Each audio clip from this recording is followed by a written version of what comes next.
إن الحمد لله نحمده ونستعينه ونستغفره ونعوذ بالله من شرور أنفسنا ومن سيئات أعمالنا من يهده الله فلا مضل له ومن يضلل فلا هادي له وأشهد أن لا إله إلا الله وحده لا شريك له وأشهد أن محمدا عبده ورسوله أما بعد فإن أصدق الحديث كتاب الله وخير الهدي هدي محمد صلى الله عليه وسلم وشر الأمور محدثاتها وكل محدثة بدعة وكل بدعة ضلالة وكل ضلالة في النار. Sudah benar kalam ila kalam Allah Subhanahu wa taala dan sebaik-baik petunjuk ialah petunjuk Nabi Muhammad sallallahu alaihi wasallam, dan seburuk-buruk perkara ialah perkara yang diada-adakan dalam agama. Setiap yang diada-adakan itu adalah bid'ah, setiap bid'ah itu adalah sesat, dan setiap sesat itu tempatnya dalam neraka. Kita sambung pengajian kitab Zadul Ma'ad kita pada bab fasal petunjuk beliau sallallahu alaihi wasallam tentang salat istisqa. Betul kan? Tentang istisqa. Istisqa maksudnya memohon hujan, macam istighfar, memohon pengampunan, ya. Jadi istisqa maksudnya talabus suqya, memohon hujan daripada Allah Subhanahu wa taala, atau ayu talabu inzalil ghaith 'ala al-bilad wal 'ibad, iaitu berdoa memohon kepada Allah agar Allah Taala turunkan hujan ke atas sesuatu negeri ataupun ke atas hamba-Nya. Apa hukum istisqa? Istisqa ni hukumnya sunat. Istisqa hukumnya sunat muakkadah, sama ada dengan doa sahaja ataupun doa dan salat. Dua-dua. Istisqa ni perbuatan memohon hujan. Dia bukan solat istisqa semata-mata, bukan solat semata-mata. Istisqa tu sendiri ialah perbuatan memohon hujan daripada Allah Subhanahu wa taala. Dan menurut mazhab Syafi'i, Hambali, dan satu qaul daripada anak murid Imam Abu Hanifah, iaitu Muhammad bin Hasan daripada Abu Hanifah, mengatakan bahawa dia adalah sunat muakkad, sama ada dengan doa sahaja ataupun dengan doa dan salat. Jadi istisqa ni boleh berlaku dalam dua bentuk. Satu, salat dan doa. Yang kedua, salat sahaja. Adapun ada pendapat lain mengatakan bahawa yang sunatnya hanyalah berdoa. Mazhab Malik dia kata hanya berdoa. Adapun salat itu digalakkan semata-mata, bukan sunat. Dia tidak dimuakkad. Mazhab Malik, salat istisqa itu tidak menjadi sunnah. Yang sunnah itu hanyalah berdoa, minta hujan. Itu mazhab Maliki. Adapun Syafi'i, Hambali dan lain-lain mengatakan dia adalah sunnah muakkadah. Kata penulis rahimahullahu ta'ala, dinukil melalui jalur yang sahih bahawa Nabi SAW memohon hujan dengan berbagai cara seperti yang berikut, ya. Yang pertama iaitu seperti yang dilakukan pada hari Jumaat di atas mimbar ketika sedang berkhutbah. Beliau berdoa, Allahumma aghithna, Allahumma aghithna, Allahumma aghithna, Allahumma asqina, Allahumma asqina, Allahumma asqina. Seperti mana dalam hadis yang kita sebutkan, berkata, ya Allah berilah kami hujan, ya Allah berilah kami hujan, ya Allah berilah kami hujan, ya Allah siramilah kami, ya Allah siramilah kami, ya Allah siramilah kami. Hadis riwayat Bukhari, Muslim. Istisqa iaitu hadis yang biasa kita dengar berkenaan daripada Anas bin Malik radhiyallahu an. Dengar tak hadis tu? Iaitu anna an-nas qad qahatu fi zaman Rasulullah sallallahu alaihi wasallam, bahawa manusia pada zaman Nabi sallallahu alaihi wasallam telah menerima zaman kemarau. Fadakhala rajulun min babil masjid, datanglah seorang lelaki daripada pintu masjid. Wa Rasulullah sallallahu alaihi wasallam yakhtub, Nabi sedang berkhutbah. Faqala ya Rasulullah, halakat al-mawashi, telah binasalah binatang-binatang ternakan. Tak ada dalam buku ni, ini saya baca kan. Kalau cari macam baca ke? Memang saya baca pun, saya baca daripada ni. Halakatul mawashi, binatang-binatang semua telah binasa. Wa khashina al-halaki ala anfusina, al-halaka ala anfusina, maka kami takut kematian pada diri kami, kebinasaan pada diri kami. Fad'u lana, fad'u Allah an yusqiyana, maka mintalah kepada Allah Ta'ala agar Allah Ta'ala bagi kita minum. Farafa'a Rasulullah SAW, maka Nabi pun angkat tangan dia. Faqala, doa yang kita baca ni, Allahumma asqina, Allahumma asqina, Allahumma asqina ghithan mughithan hani'an mari'an ghadqan mulqid ajilan ghaira ajil. Dalam satu riwayat lain macam ni yang kita baca ni, Allahumma aghithna, Allahumma aghithna, Allahumma aghithna. Ya Allah, ghaith tu daripada perkataan ghaith. Ghaith tu maksudnya hujan.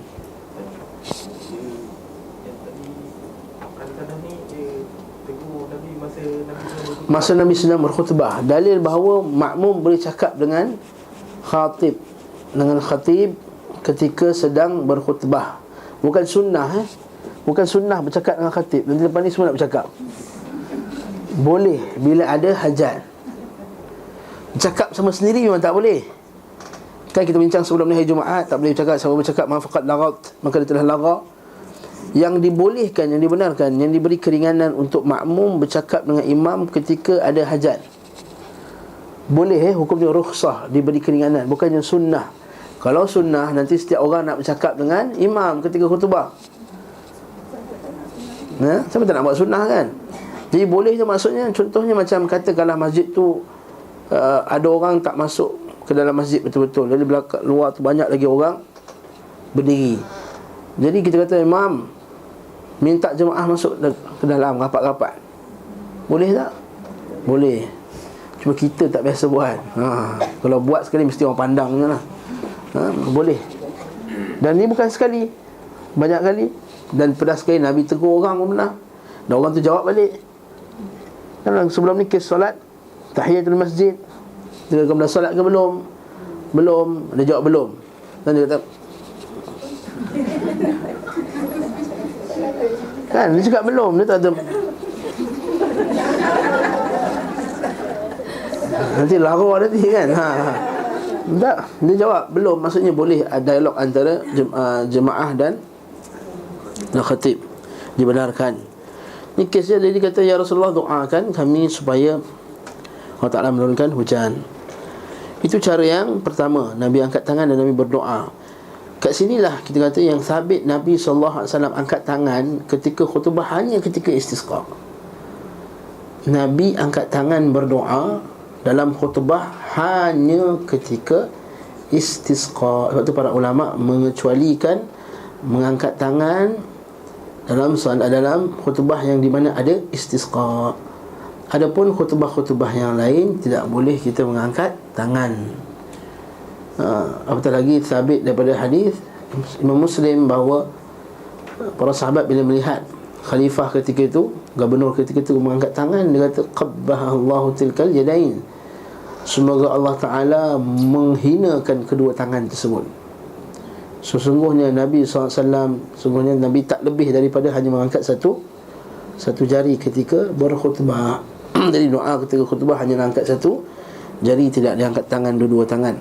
Kecuali ini kes dia ketika dia sedang istisqa. Yang kedua pula, cara istisqa adalah beliau SAW menjanjikan manusia pada suatu hari tertentu. Maksud menjanjikan ni maksudnya menetapkan suatu hari lah.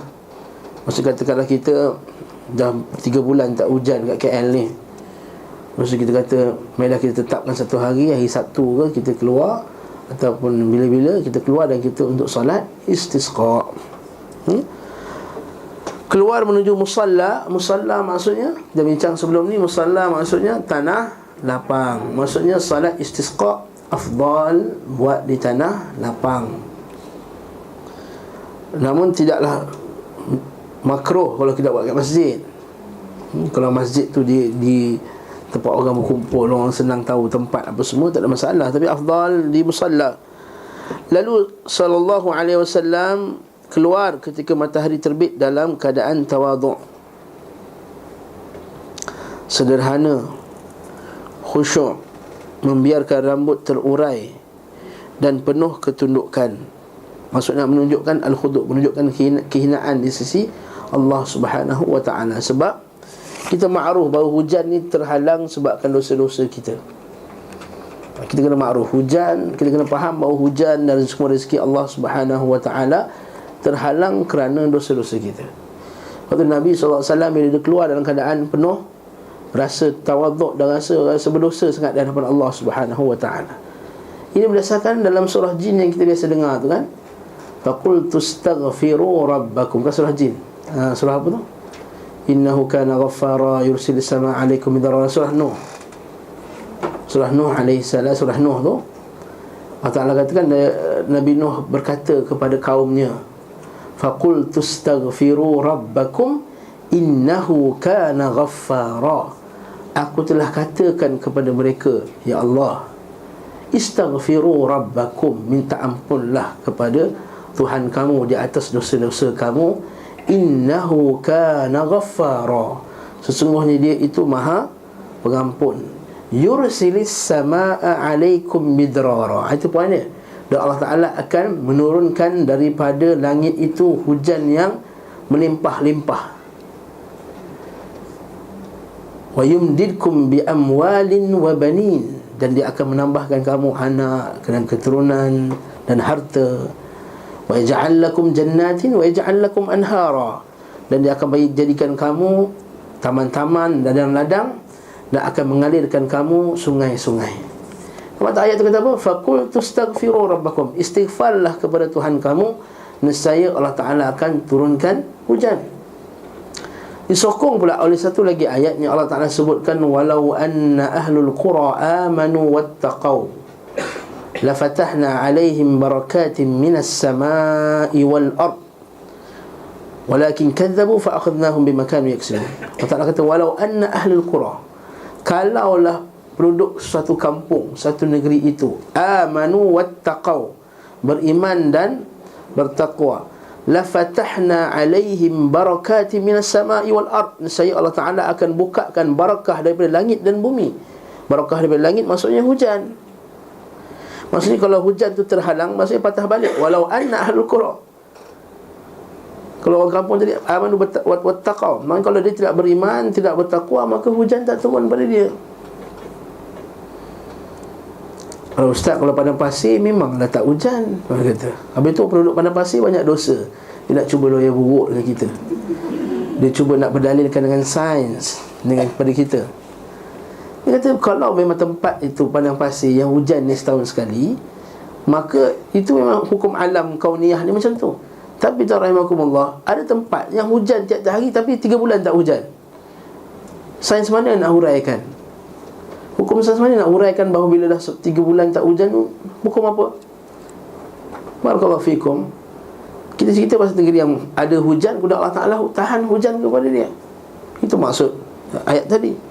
Lafatahna alaihim barakatin minas samai wal ard walakin kadzabu fa akhadnahum bima kanu yaksibun. Kalau mereka itu kadzabu,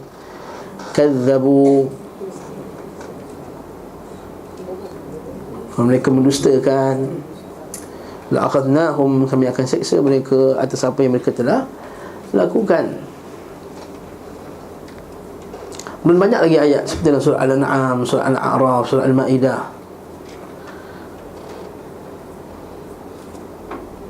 Seperti dalam surah Al-Ma'idah tu, kalaulah ahli kitab itu, kalau orang Yahudi dan ahli kitab itu berpegang kepada kitabnya, kami akan bagi mereka makan daripada atas dan bawah. Maksudnya atas tu hujan, yang Allah Ta'ala sebutkan. Jadi kat sini, lepas tu Nabi SAW dia keluar dalam keadaan tawaduk, sederhana, khusyuk, bukan dengan penuh sombong. Kita buat lain, kita buat sembahyang hajat. Patutnya kita buat macam ni, ya? Ketika sampai di musalla, beliau SAW naik mimbar. Jika riwayatnya benar, kerana sungguhnya hatiku masih menyaksikan, lalu memuji Allah. Menyaksikannya kenapa? Dia saksikan mimbar tadi tu. Kan kita bincang sebelum ni, benarkah ada mimbar ketika Nabi salat di musalla, khutbah di musalla, ya? Yang akhirnya kita bincang pada bab yang lepas, bahawa sebenarnya bukannya mimbar, tapi tanah tu lagi tinggi sikit, tu je. Sebab mimbar Nabi SAW tidak pernah dibawa keluar daripada Masjid Nabawi. Wallahu a'lam. Lalu memuji Allah serta menyanjungnya. Ini sunnah dalam khutbah. Seperti yang kita bincang sebelum ni, mesti ada puji Allah, mesti ada sanjung Allah, dan bertakbir kepadanya.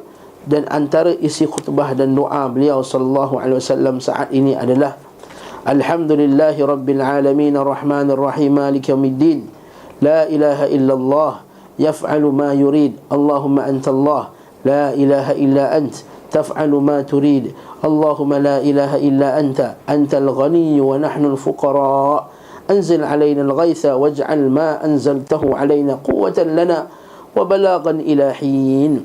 Segala puji bagi Allah Rabb semesta alam, yang maha pengasih lagi maha penyayang. Nampak Nabi buka dengan Fatihah punya potongan kan. Kita katakan kalau kita baca kitab tafsir, maka pembukaan surah Fatihah itu adalah pembukaan yang terbaik untuk kita berdoa kepada Allah Subhanahu wa taala. Kalau kita baca Maliki Yaumiddin, iyyaka na'budu wa iyyaka nasta'in, ihdinas siratal mustaqim, baru kita berdoa kepada Allah. Macam ni juga Alhamdulillahirabbil alamin Arrahmanir Rahim Maliki Yaumiddin la ilaha illallah. Kemudian Nabi menyebut kalimah tauhid. Seolah-olah Allah Ta'ala, Nabi nak bagi tahu bahawa ya Allah, memang tiada Tuhan selain-Mu ya Allah, yang aku mohon pertolongan, yang aku mohon hajat, melainkan hanya kepadamu. Nabi tak pergi kat kubur-kubur. Nabi tak pergi kubur Nabi Hud ke, Nabi apa ke. Kalau tidak, mesti Nabi dah pergi dulu dah. Yaf'alu ma yurid, yang membuat, melakukan apa yang dia berkehendak.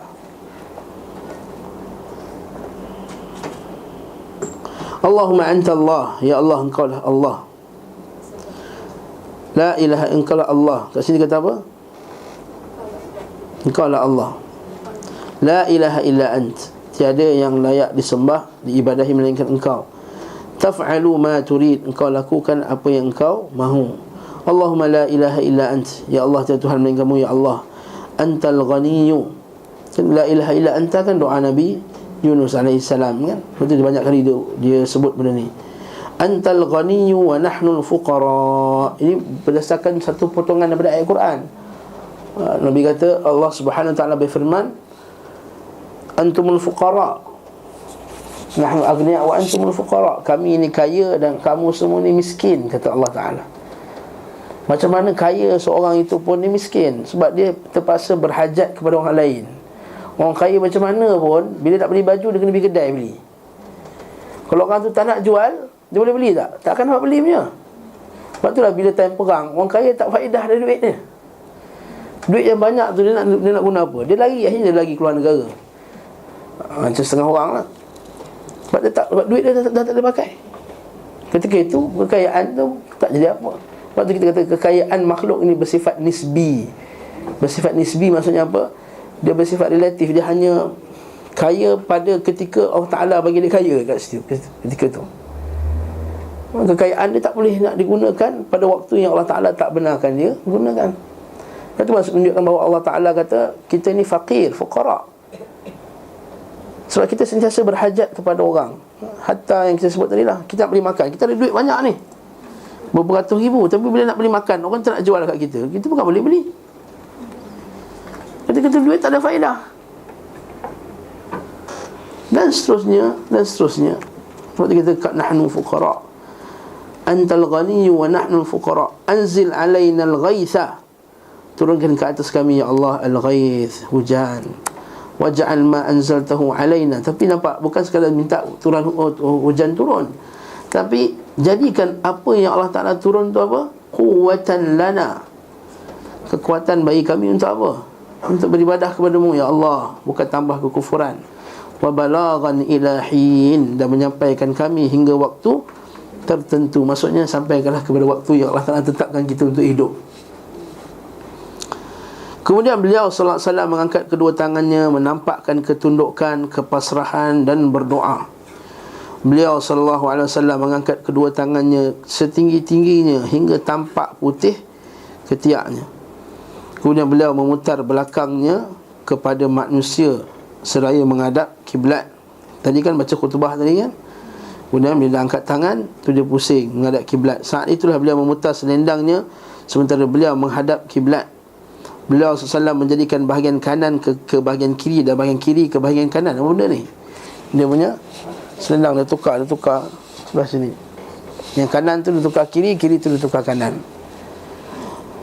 Wallahu a'lam. Kita akan tengok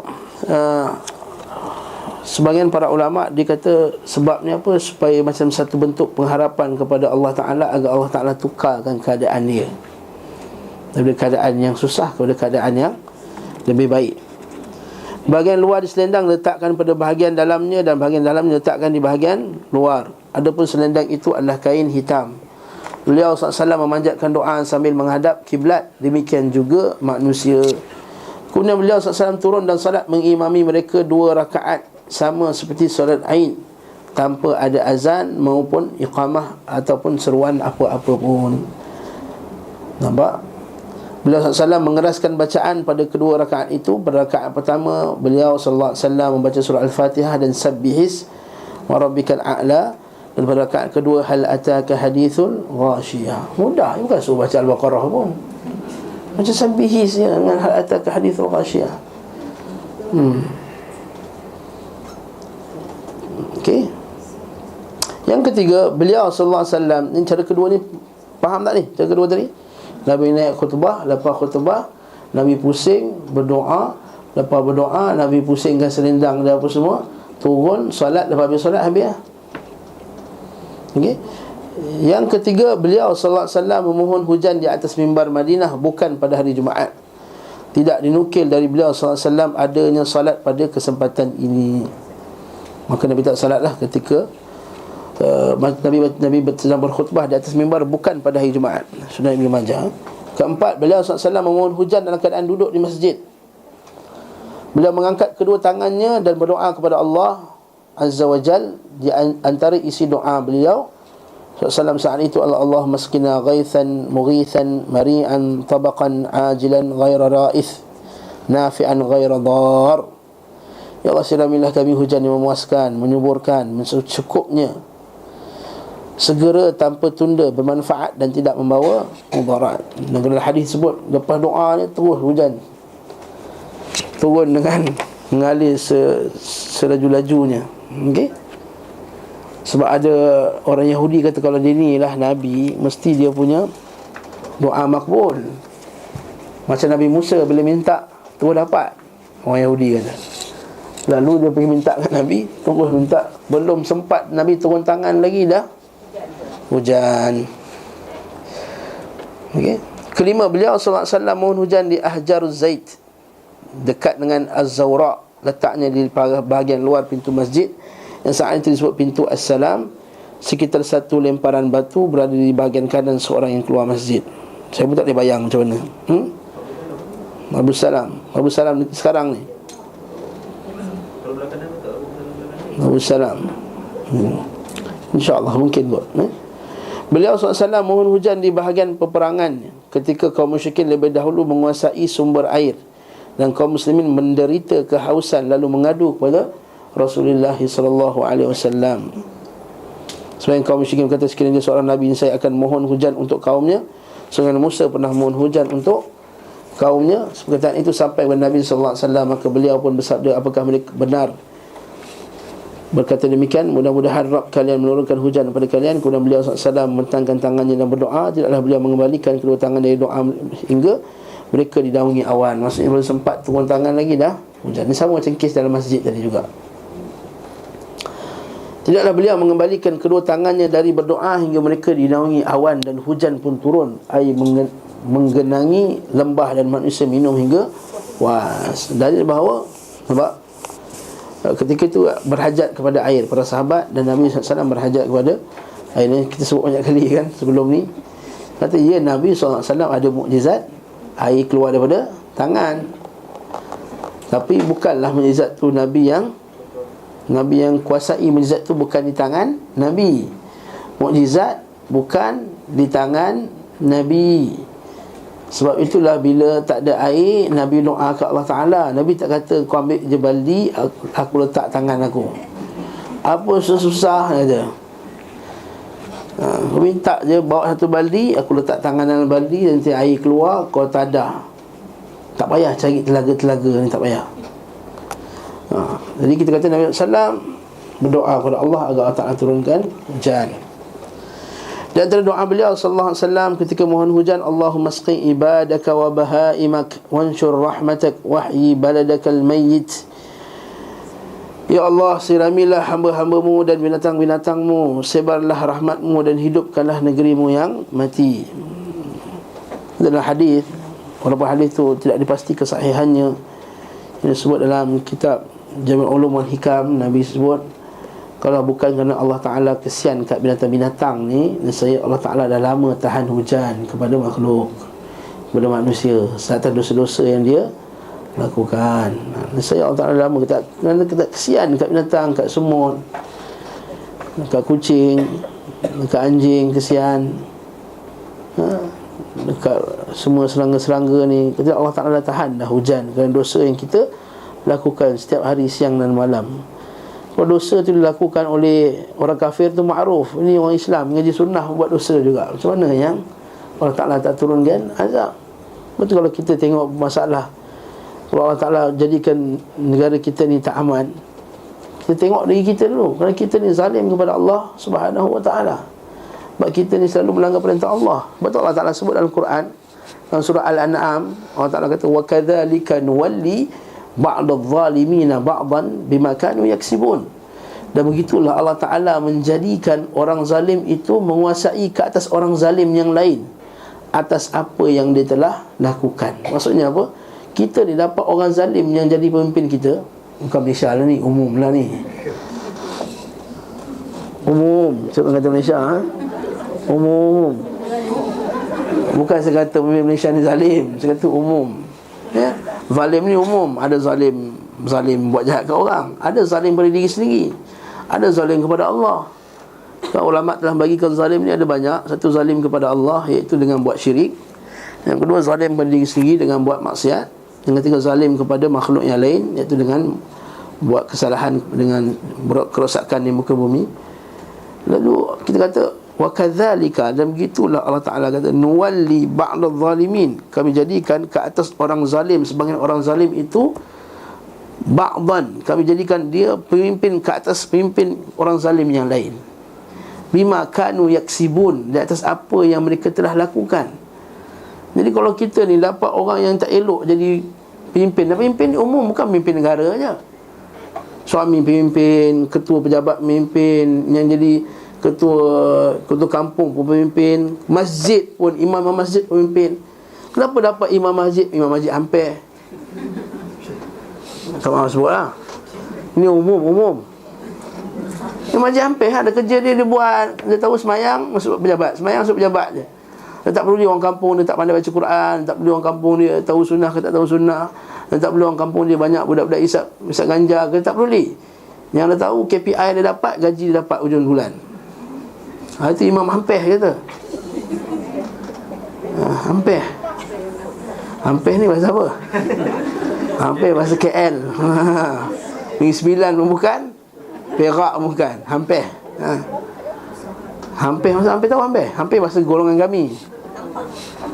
Hampir tak guna lah, hampas. Hampir bahasa apa? Hampir ni tak boleh pakai. Dapat ketua kampung yang tahu nak solat duit je. Dapat pemimpin tahu nak, ya, nak besok seronok je, nak buat majlis-majlis besar-besar, rakyat dia tak makan pun tak apa. Jadi ini kenapa? Kerana dosa orang bawah tu sendiri. Nuwalli ba'dadh zalimin. Itu pada ulama salaf kita kata, kalau dapat pemimpin yang zalim tu, yang jahat tu, kau cek diri kau dulu, sebab kau yang salah sebenarnya. Lepas tu kita cek balik kita yang ngaji sunnah siang pagi siang malam, setiap hari datang kelas ustaz apa semua. Tengok kita yang banyak dosa rupanya. Kita yang banyak dosa. Bila kita banyak dosa, kemudian dapatnya kepada orang lain juga apa dia punya balasan. Dan banyak kali Allah Ta'ala sebut dalam Quran. Ini bukan sekali, banyak ayat dalam Quran. Kul huwal qadiru ala an yunazzila alaikum azaban min fawqikum aw min tahti arjulikum aw yalbisakum syi'an wa yudhiqa ba'dakum ba'sa ba'din. Allah Ta'ala sebut dalam Quran. Katakanlah wahai Muhammad, dialah Allah Ta'ala yang mampu untuk menurunkan azab ke atas kamu, min fawqikum aw min tahti arjulikum, daripada atas kamu dan juga daripada bawah kaki kamu, aw yalbisakum syi'an, dan jadikan kamu ni berpecah-pecah. Kita berpecah-pecah. Syi'an wa yudhiqa ba'dakum ba'sa ba'din, wa yudhiqa ba'dakum ba'sa ba'din, supaya dia bagi rasa kepada sebahagian orang kejahatan orang yang lain kat atas dia. Sebab apa? Dia sedang melanggar perintah Allah Subhanahu wa ta'ala. Sebab itulah rahimahkumullah, kita kata mohonlah ampun kepada Allah Subhanahu wa ta'ala agar Allah Ta'ala tak jadikan sebab kita orang lain dapat azab. Sebab kita orang lain dapat azab. Orang lain dapat azab. Kita tahu sebagian orang yang jahil, dia buat maksiat, itu memang makruf dia jahil. Masalahnya orang yang ngaji buat maksiat lagi teruk. Allah Ta'ala lagi dia marah kepada orang bandar tersebut. Jadi para ulama salaf, dia rasa diri dia yang berdosa, seperti Abdullah bin Mubarak dan lain-lain. Sufyan bin Uyainah dia kata, setiap hari aku mohon kepada Allah Subhanahu wa ta'ala agar Allah Ta'ala mengampunkan aku, kerana orang macam aku ni jadi contoh. Nampak? Ni Sufyan bin Uyainah, bukan saya, bukannya ustaz lain. Sufyan bin Uyainah, ulama salaf yang hafal ratusan ribu hadis dengan sanadnya. Dia kata apa? Aku minta ampun kepada Allah kerana orang macam aku yang dijadikan contoh. Macam kita lah, kita yang pergi ngaji ni orang jadi contoh. Tengok makcik tu tiap-tiap hari pergi taklim. Contoh lah kan. Tiap-tiap hari pergi taklim, mesti ada kundi kahwin, ada joget-joget, pocok-pocok, pergi juga.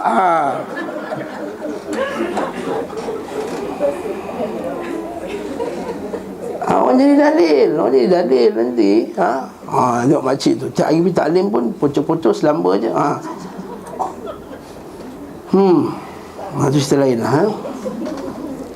Nabi SAW sentiasa diberi hujan pada setiap kali beliau SAW memohon, doa mustajab.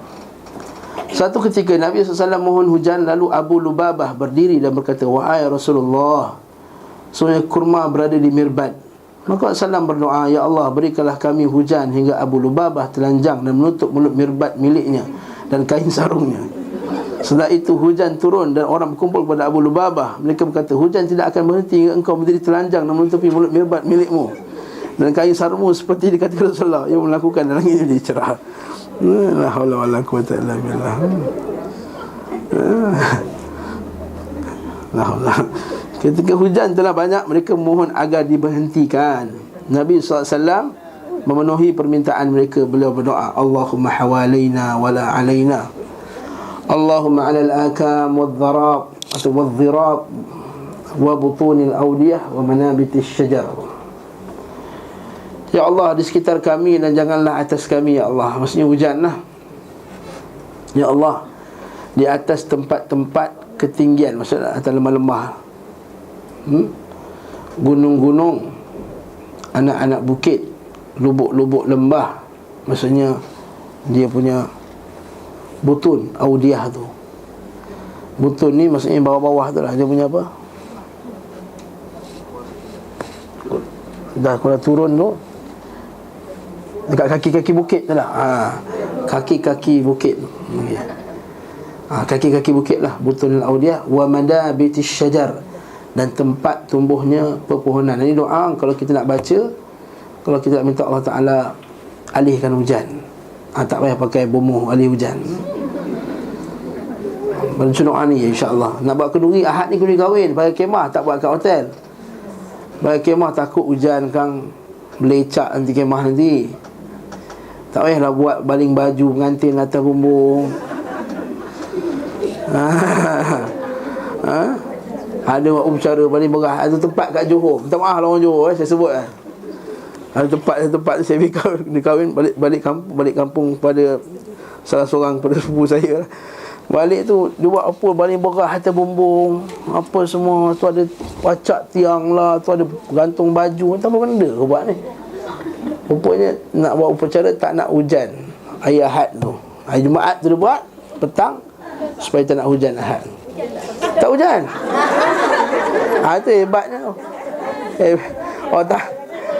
Allah Subhanahu Wa Ta'ala nak uji makhluk dia.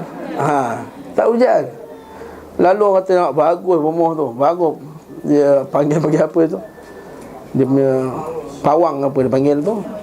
Jadi yang mana baling baju atas bumbung. Tapi masa tu kita sekolah menengah lagi, sekolah masa form 1 tu, jahil lagi,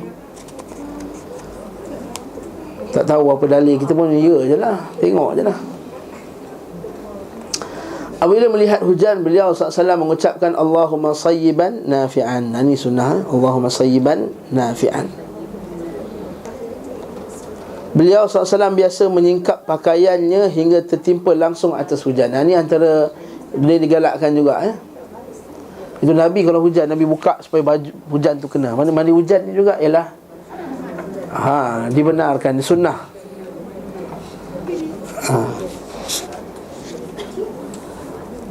Ketika ditanya mengenai hal itu, beliau menjawab kerana ia masih dekat masa dengan Rabbnya. Masa boleh nak mandi hujan, tak ada masalah. Lepas tu anak-anak Arab, saya ingat sekali masa tu Syekh Amin Sa'di datang sini. Dia bawa anak-anak dia semua duduk kat Taman Tun ni lah, rumah sewa tu. Hujan, anak dia main, panjat sana panjat sini, relax dia. Dia kata memang sunnah, dia kata. Jadi anak-anak ni hujan, kita takut ni hujan toksik. Yang mula-mula tu usah mandi lah, dah lama sikit mandi lah. Al-Imam Syafi'i rahimahullah berkata, dikhabarkan kepadaku oleh orang yang tidak aku tuduh berdusta, dari Yazid bin Al-Had, ketika air telah mengalir, maka beliau bersabda, keluarkanlah kami kepada apa yang Allah menjadikannya sebagai pensuci. Kita hendak bersuci dengannya dan memuji Allah kerananya. Maksudnya semua pergi mandi. Keluarkan kami pergi supaya dapat mandi. Tapi hadis ni munqati', terputus. Kena kata apa? Aku mendengar daripada orang yang aku tidak tuduh orang berdusta. Satu, daripada Yazid Al-Had. Yazid bin Al-Had kata tidak pernah meriwayatkan langsung daripada Rasulullah SAW. Hadis terputus, munqati'. Dikhabarkan juga kepadaku oleh orang yang tidak aku tuduh berdusta, dari Ishaq bin Abdullah, bahawa apabila air telah mengalir, bahawa Umar mendatanginya bersama para sahabat dan berkata, tidaklah seorang yang datang dari tempat ia datang melainkan kami menyapu dengannya. Maksudnya barakah. Hujan kan barakati minas sama'i wal ard. Hujan kan barakah daripada langit. Dia ambil air, orang datang sapu air hujan dekat dia. Macam tu. Sebab kita ni banyak sangat hujan, sebab tu kita tak rasa benda ni. Tiap-tiap petang hujan, petang malam hujan, pagi ni hujan. Bukan suka hujan, tension dengan hujan lagi ada. Orang Arab, bumi Arab kan hujan tu jarang. Jadi bila dapat hujan tu seronok. Mereka pergi tengah-tengah jalan, mandi air hujan apa semua. Apabila Nabi SAW melihat awan atau angin, hal itu diketahui pada wajahnya. Beliau berjalan mundar-mandir. Jika hujan telah turun, beliau tampak gembira dan hal itu hilang darinya. Maksudnya apa? Dia takut azab daripada Allah. Sebab bila kata kenapa ni, kenapa muka macam ni saja, dia kata dulu kaum Nabi Lut macam ni juga, kaum Nabi Nuh, bila keluarnya awan gelap, dia kata Allah Ta'ala suka kita, Allah Ta'ala berkati kita, bagi kita hujan. Tiba-tiba bagi hujan yang menenggelamkan mereka. Macam itulah Nabi SAW, seakan-akan beliau SAW merasa khawatir jika perkara itu membawa azab. Asy-Syafi'i berkata, diriwayatkan dari Salim bin Abdullah daripada bapaknya, daripada Nabi SAW, bahawa bila memohon hujan, beliau SAW mengucapkan untuk lafaz Arab.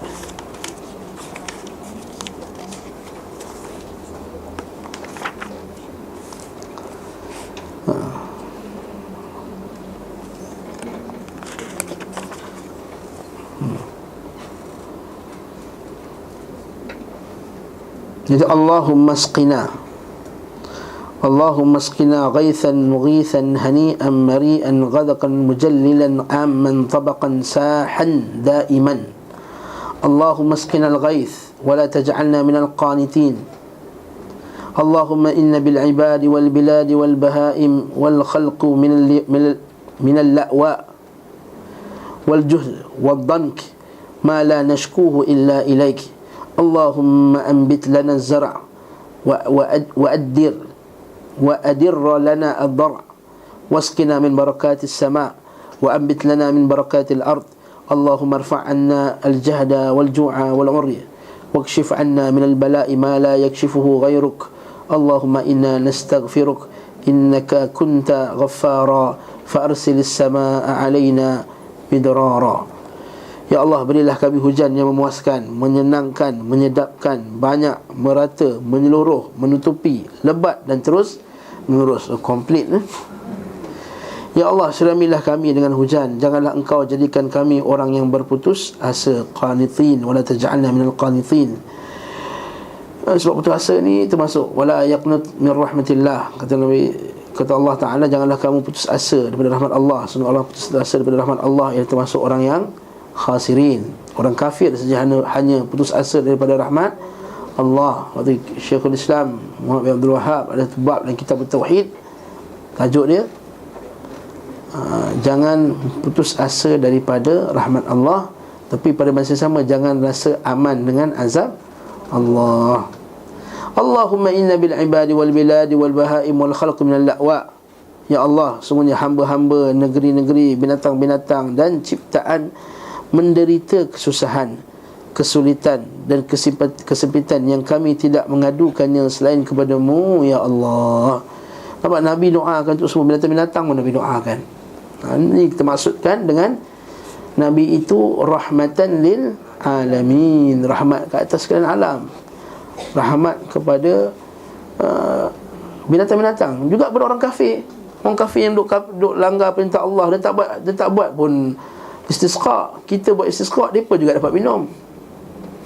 Jadi Islam ni rahmat kepada semua. Dan dia kata apa? Kami hanya tidak mengadukannya hanya kepadamu, ya Allah. Bukan kepada Tok Syekh, bukan kepada Habib Nuh. Wahai Habib Nuh, kepada engkau lah kami mengadu. Kami datang dari jauh ni bersama kami Habib Syekh.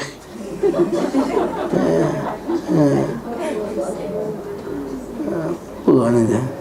Bersama kami Habib Syekh. Tak ngaku dia sama dengan dia. Di mana ada saya sama dengan dia, saya hanya kebetulan program apa semua. Berdusta hadapan jutaan ribu orang depan TV. Engkau pergi kubur sama-sama dengan dia, minta doa sama-sama dengan dia, doa kepada orang mati bersama-sama dengan Syekh Nazim Haqqani tadi. Bila kata aku tak ada kena-mengena dengan, sekali dua je aku dengan dia, kebetulan masa program. Dusta, menipu depan orang jutaan orang. Semoga Allah Ta'ala menutup mulut orang yang dusta ni.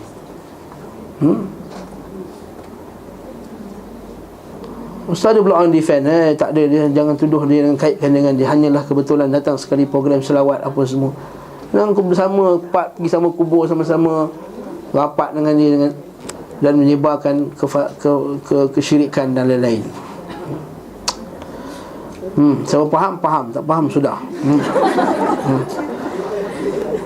Allahumma ambit lana az-zara'. Ya Allah, tumbuhkanlah ke atas kami tumbuh-tumbuhan. Wa adirra lana ad-dara'. Dan angkatkanlah daripada kami kesusahan. Wasqina min barakatis sama'. Dan itulah, ya Allah, angkatkanlah dari kami kesusahan, kelaparan dan kekurangan sandang. Apa benda ni? Sandang tu apa? Hanya bahasa Jawa dan orang Jawa sini.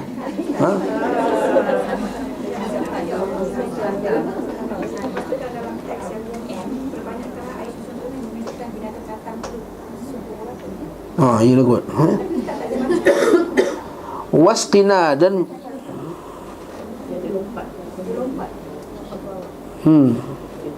wasqina min barakatis sama'. Dan berilah kami minum daripada berkat langit, keberkatan langit.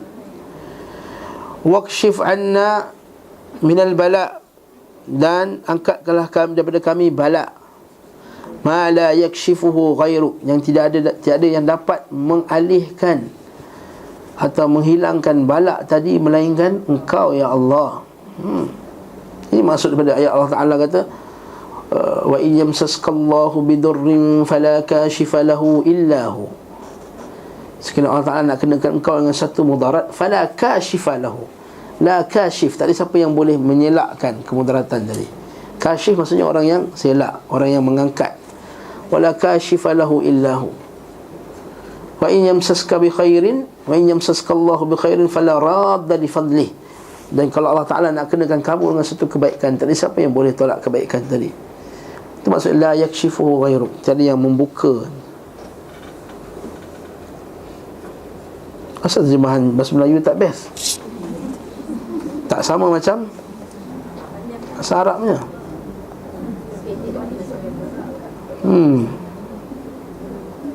Oh, kurang sandang tu wal ura, uryan maksudnya pakaian apa semua. Ura ni bila kata ya Allah, angkatkanlah daripada kami al-jahda, kesusahan, wal ju'a, kelaparan, wal urya, dan kekurangan pakaian, apa yang kita tutup badan kita. Waqshif anna minal bala, dan angkatkanlah daripada kami bala, ma la yakshifuhu ghairuk, apa yang tak dapat mengangkatnya melainkan engkau ya Allah.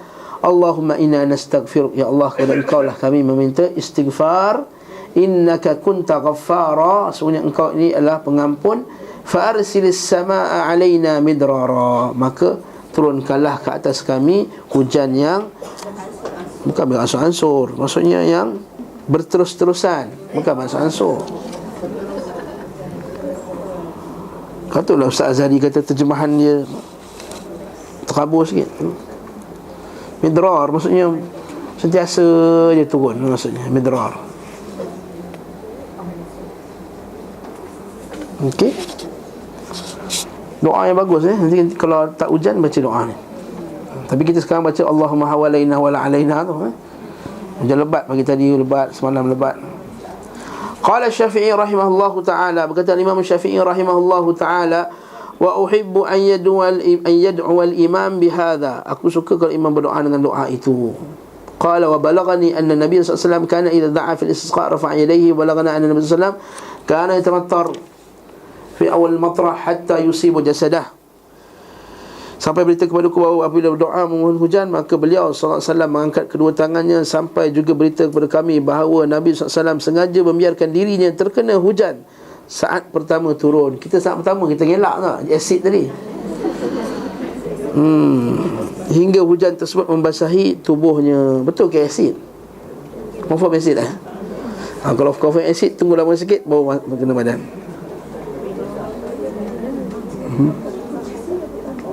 Confirm asid confirm asid. Sebab ada ahli sains sini. Betul Zuhara? Confirm ke asid hujan yang pertama turun ni. Asyik kalau hujan semalam dah lebat, hujan pagi ni tak asid dah kot. Kan? Wallahu alam. Kalau asid banyak sangat Malaysia ni, wallahu alam.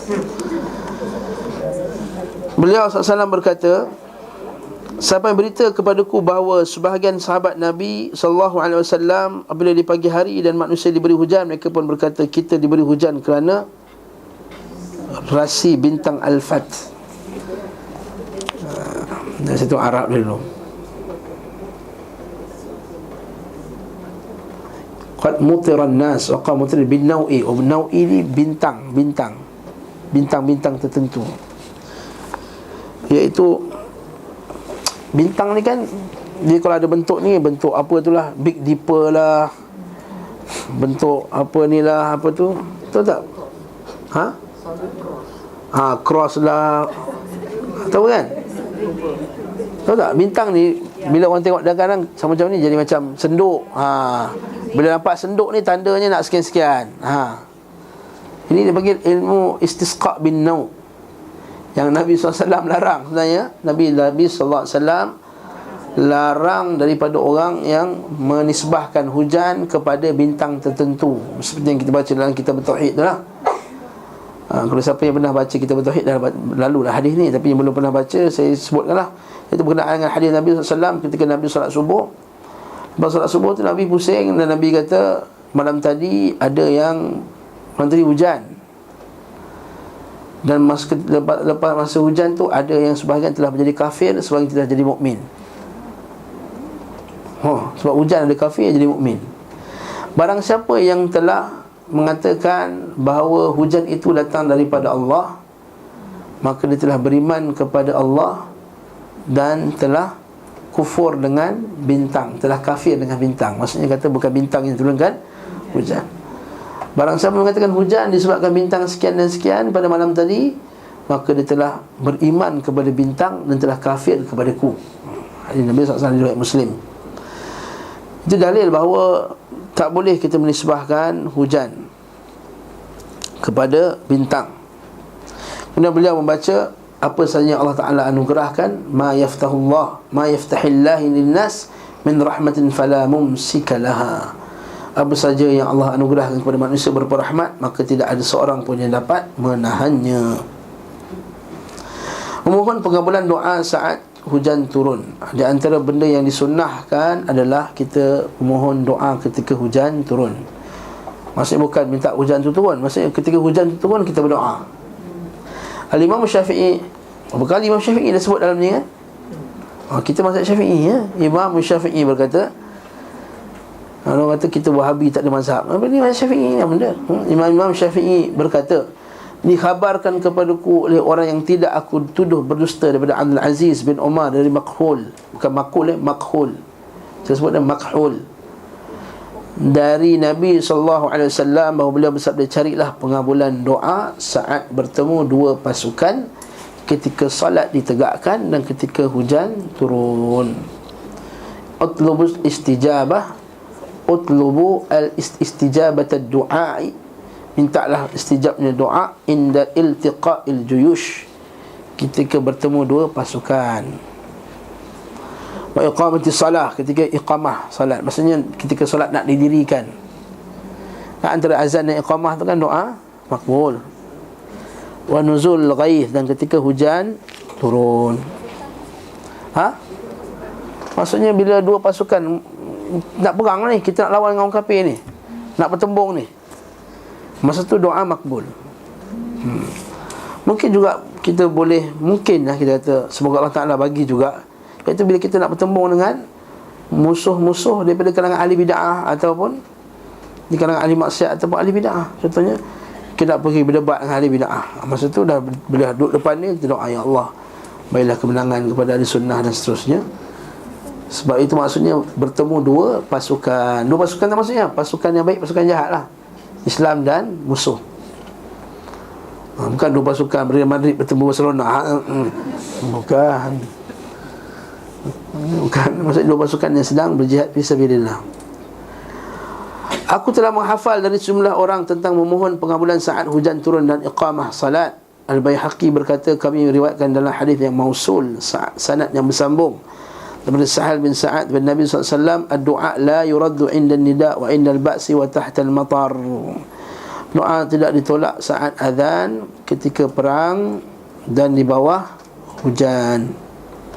Kami meriwayatkan juga daripada Abu Umamah bin Nabi SAW, beliau bersabda, pintu-pintu langit dibuka dan doa-doa dikabulkan pada 4 tempat saat bertemunya barisan-barisan pasukan, ketika hujan turun, saat salat ditegakkan, saat nak didirikan, dan ketika melihat Kaabah.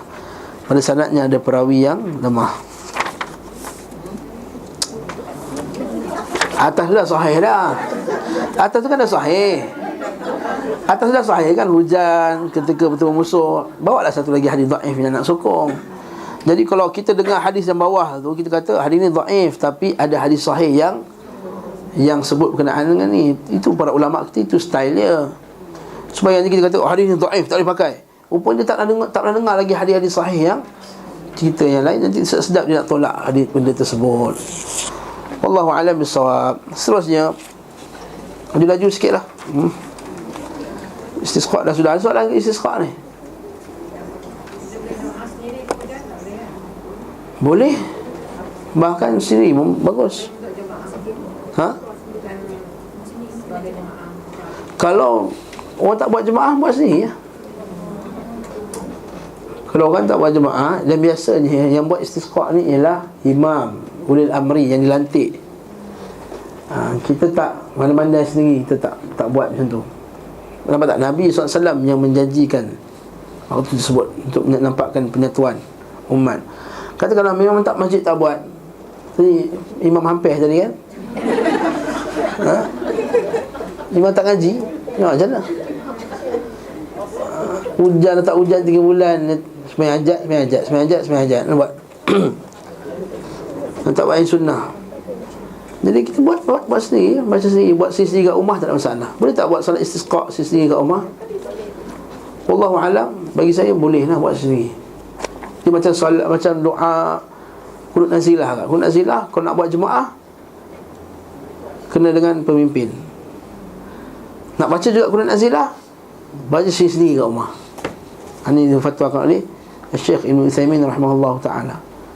Sebab bila buat kat luar supaya nampak persatuan umat. Kalau ini buat ni tak buat, kata tengoklah masjid tu tak buat, tengok dia pun tak peduli masa umat Islam. Nampak tak? Tu masjid kita buat. Nampak apa jadi? Perpecahan, pergaduhan, memperlekehkan orang lain apa semua. Jangan benda tu sunat. Jadi kalau nak buat sendiri, baca doa sendiri, tak masalah. Kita sabit tadi kan Nabi SAW istisqa bukan hanya dengan salat, boleh juga dengan doa. Doa lah sendiri, boleh juga.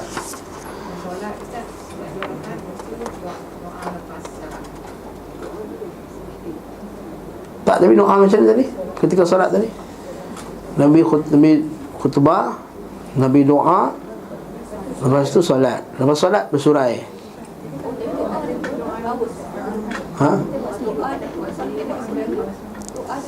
Sekati dah bila-bila nak buat. Apa dia? Doa tak kisahlah sebelum lepas solat ke, sebelum solat ke, sebelum salam ke.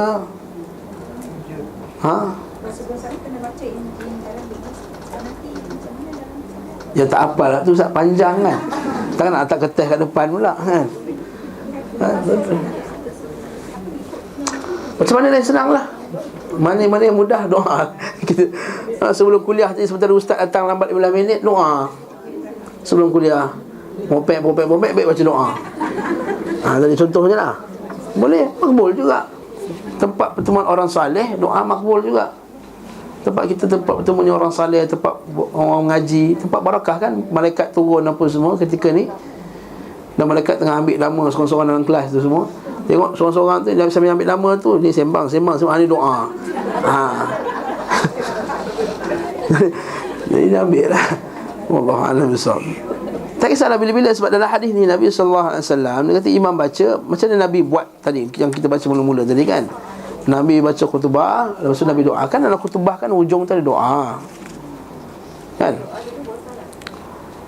Lepas tu kan dalam khutbah tu doa. Kan hujung khutbah kan kita disunahkan berdoa. Nabi angkat tangan apa semua, lepas tu Nabi solat. Lepas solat habis dah balik lah. Tak ada lah, ada tak lepas Nabi kata Nabi solat berjemaah dan kami angkat tangan sama-sama dengan Nabi lepas sembahyang? Tak kan? Tak ada lah. Boleh tak buat lepas solat? Buat sendiri lah. Susah sangat nak cakap. Buat sendiri. Tak ada jemaah ke? Nabi tak buat jemaah dah, sudah. Nabi tak buat doa istisqa berjemaah lepas solat. Nabi tak buat doa lepas solat.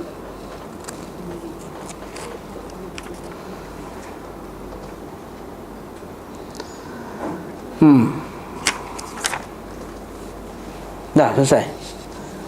Beras suku dah. Teruskan. Pasal petunjuk beliau SAW tentang safar dan ibadahnya ketika safar. Musafir pula. Nak musafir ni besok ni, nak pergi Johor, nak pergi Cameron, nak pergi ni, okay? Safar, beliau SAW tidak lepas dari 4 jenis safar. Maksudnya musafir Nabi SAW tidak terlepas dari 4 ini, iaitu safar beliau SAW dalam rangka hijrah. Nabi nak berhijrah. Yang kedua, safar beliau SAW untuk jihad, dan inilah yang terbanyak sekali. Dan safar beliau SAW untuk umrah, dan safar beliau SAW untuk haji. Kita paling banyak cuti. Kita paling banyak safar bercuti. Okay. Jika hendak safar, jadi kalau balik cuti, gunalah cuti kita tu untuk berjihad fisabilillah.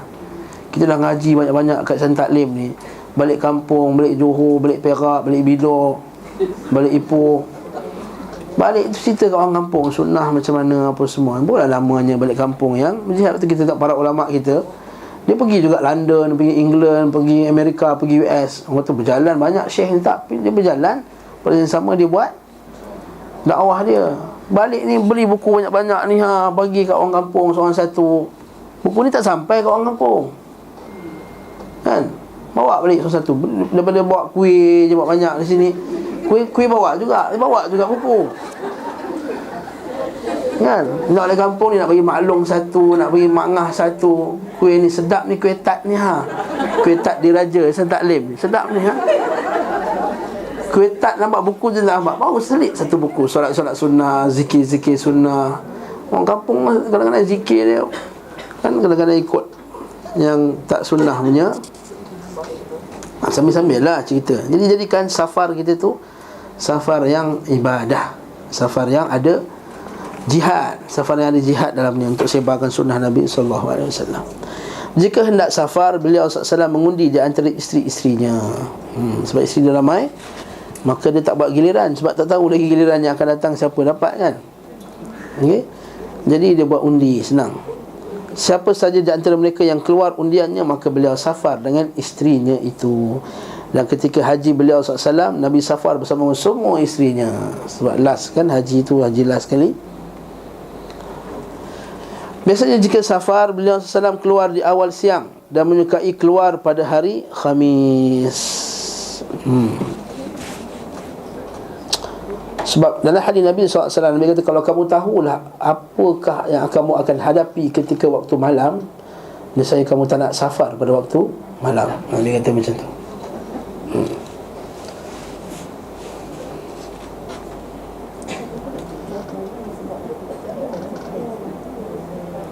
Beliau SAW berdoa kepada Allah Azza wa Jalla agar diberkati pada umatnya di waktu pagi hari, kan? Allah burika fi buku apa nama hadis tu? Allah Ta'ala, semoga Allah Ta'ala memberkati fi bukuriha, maksudnya pada waktu-waktu pagi mereka. Apabila beliau SAW mengutus pasukan kecil atau pasukan besar, nescaya akan diberangkatkan pada awal siang, itu pada pagi hari. Beliau SAW juga memerintahkan orang-orang yang safar, jika berjumlah 3 orang, agar mengangkat pemimpin salah seorang daripada mereka. Nabi SAW ada sahih berkata, bila 3 orang musafir, hendaklah salah seorang jadi ketua. Beliau SAW melarang safar sendirian. Kalau kita baca hadis bawah tu, sekiranya manusia mengetahui apa yang ada pada kesendirian, dan sebagaimana yang aku ketahui, tentu tak ada seorang pun berjalan di malam hari seorang diri. Oleh itu ambillah teman. Waktu Nabi SAW ada hadis sahih, Nabi kata apa? Kalau seorang, syaitan. Kalau 2 orang, 2 syaitan.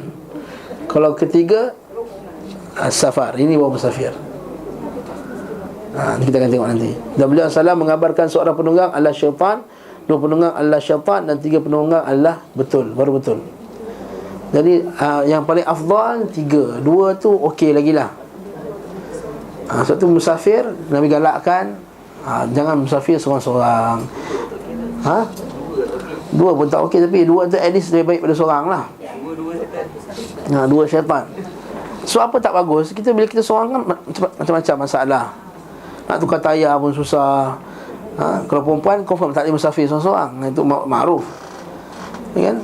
Musafir 2 orang pun tak boleh juga. Maka kita kata bila ramai tu selesa lah, macam kita pergi Mekah kan, 3 orang satu grup. Kalau nak pergi tandas, pegang beg aku kejap, dia pun pergi tandas. Nampak tak? Kan? Jadi adalah kawan dia nak pergi mana, nak pergi teman apa semua. Okay. Tapi ini yang ideal. Kalau tak boleh, seorang-seorang pergi, tak ada masalah. Para salafus salih pergi mengaji seorang-seorang jalan. Imam Al-Bukhari berjalan seorang-seorang je. Imam Syafi'i berjalan seorang-seorang je. Abu Hatim Ar-Razi berjalan seorang-seorang je. Yang ni idealnya 3 orang lah. Tapi kalau terpaksa nak musafir seorang-seorang, nak mengaji, jom kita ngaji. Dekat mana? Ke Kelantan. Jom ikut aku, ada daurah sana ke, ada kuliah sana ke, ada kuliah khas ke. Tak ada siapa nak ikut, maka dia pergi seorang, tak ada masalah. Ini katakan yang ideal ni. Bukan sebab kan, tak boleh keluar sebab syaitan. Bukan, aku tak nak ngaji. Bukan macam tu. Maksudnya ini yang ideal. Kalau tak ada, tak apa. Jangan sebab terhalang pula musafir tadi.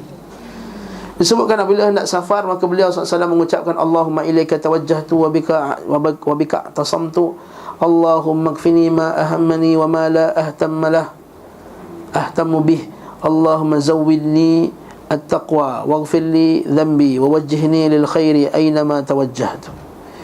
Ya Allah, kepadamu aku menghadap dan denganmu aku berpegang. Ya Allah, cukupkanlah aku apa yang penting bagimu dan apa yang aku tidak mementingkannya.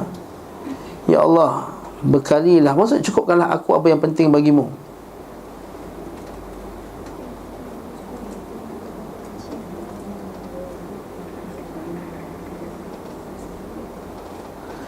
Saya rasa terjemahan ni kurang.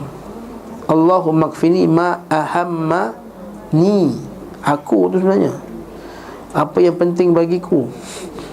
Betul kan? Jauh terjemahan ni.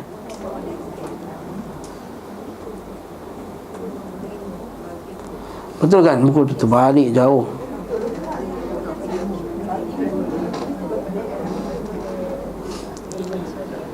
Ya, Allahumma kfini, cukupkanlah aku ma ahammani, apa yang penting bagiku. Ni tu aku, bukan ka. Ma ahammaka wa ma la ahtammu bih. Salah yang besar ni. Jadi betulkan buku anda. Cukupkanlah aku apa yang penting bagiku. Maksudnya kita ni selalu buat benda yang tak penting, betul tak? Kita banyak buat benda yang tak penting. Tuan-tuan faham sendirilah apa yang benda yang tak penting. Dan apa yang aku tidak mementingkannya. Berjalan berjam-jam sebab apa? Nak cek cover handphone yang cantik. Berjam-jam. Tak comel lah, nak ke macam ni.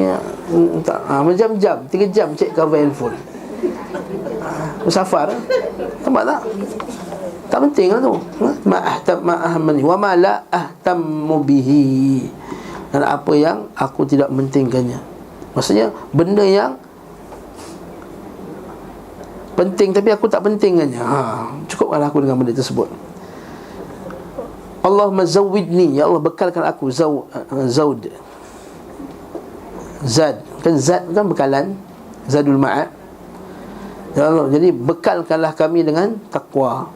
Waghfir li dhanbi, ampunkan dosaku. Wa wajjihni lil khairi aynama, dan ampunkanlah dosaku. Sebab dalam musafir banyak benda kita tengok, betul tak? Wa wajjihni lil khair, dan arahkan aku kepada kebaikan. Sebab dalam musafir ni kita kadang-kadang kita tak tahu mana betul mana salah. Sebab kita dalam tempat yang baru, atau kita dalam keadaan musafir, kita ilmu tak banyak berkenaan dengan tempat tersebut. Macam kata kalau kita musafir tempat yang baru, kita pergi Mekah ke, kita kan nampak terpinga-pinga, tak tahu mana betul mana salah. Kadang-kadang kelang kabut, tengok orang ramai, nak pula tiba mutawif hilang kan, mana mutawif dah kelang kabut dah, nak pergi mana dah kelang kabut. Macam doa ni, Allah wajjihni Allahumma wajjihni lil khairi aynama tawajjahtu. Semoga Allah Ta'ala bagi hidayah, bagi petunjuk yang betul pada tempat yang kita harapkan. Jika haiwan tunggangan yang diserahkan kepadanya untuk ditunggangi, maka hendaklah meletakkan kakinya pada pelananya. Beliau mengucapkan Bismillah, dan kita baca Alhamdulillahilladzi sakhkhara lana hadha wa ma kunna lahu muqrinin wa inna ila rabbina lamunqalibun. Anak-anak kita pun hafal ke mana-mana sekali. English lagi dia hafal. Kita tak apa-hafal ni memang. Segala puji bagi Allah yang telah menundukkan kami binatang ini. Wa ma kunna lahu muqrinin, sedangkan kita tidak ada kuasa pun nak tundukkannya. Betul tak? Wa inna ila rabbina lamunqalibun. Alhamdulillah, alhamdulillah, alhamdulillah. Allahu akbar, Allahu akbar, Allahu akbar. Subhanaka inni zalamtu nafsi faghfir li fa innahu la yaghfiru dhunuba illa ant. Ya Allah, panjang ni ustaz nak musafir ni.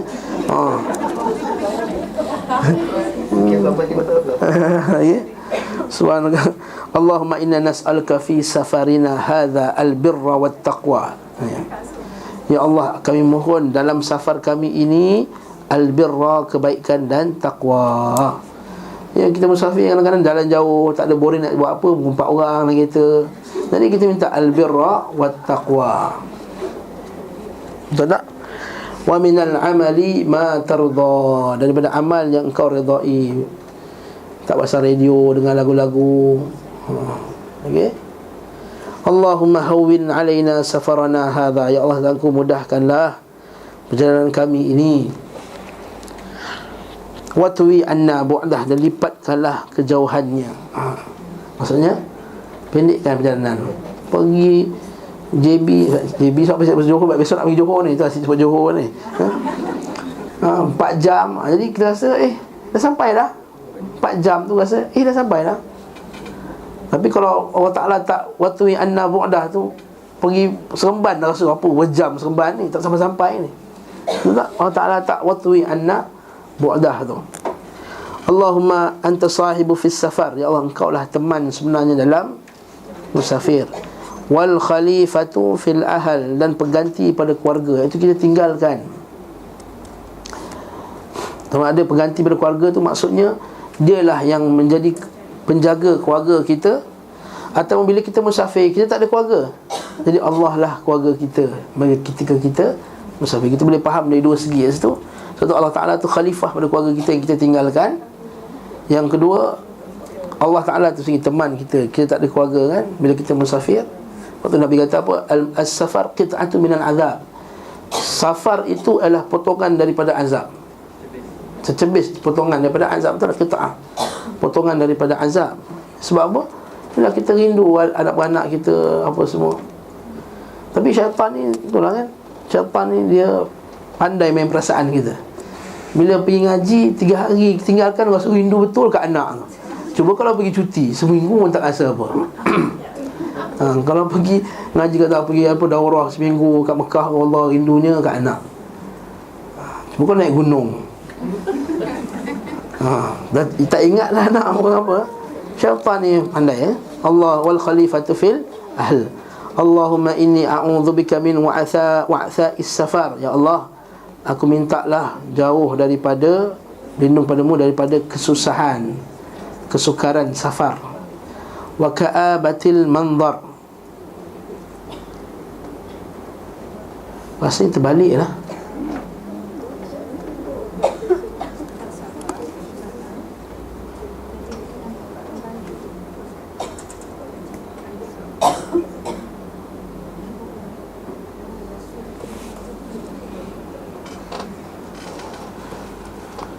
Sekejap saya cek boleh. Masa nak habis lah. Siapa ada apps doa Sunnah Muslim, tolong cek.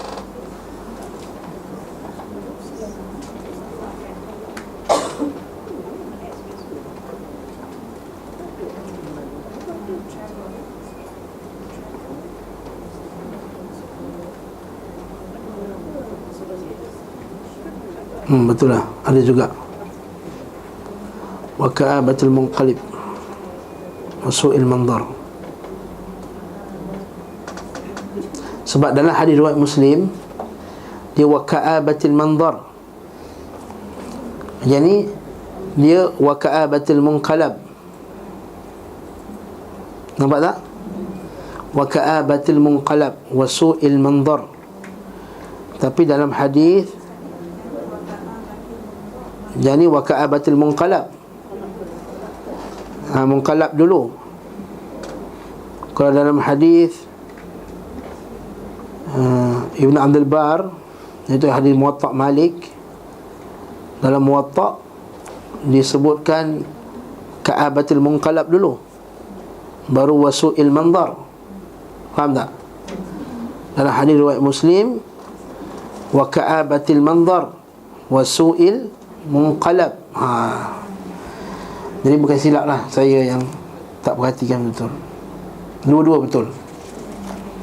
Jadi kita baca sini, Allahumma inni a'udzubika min wa'tha'is safar wa ka'abatil munqalab, dan kejelekan tempat kembali, wa su'il manzar, dan buruknya pemandangan, fil ahli wal mal, fil ahli wal mal. Ini doa yang kita baca. Bolehlah kita baca sendiri-sendiri lah, tak perlu tunggu mutawif bacakan untuk kita. Bila nak musafir nak bas, mari kita sama-sama baca doa ria, Allahumma inna nas'alam bas. Yang gelak tu sudah kena dah tu. Sendiri sudahlah, tak usah kena jemaah. Sendiri. Allahumma inna nas'aluka fi safarina hadza al-birra wa taqwa min amri ma tarda ila akhirih.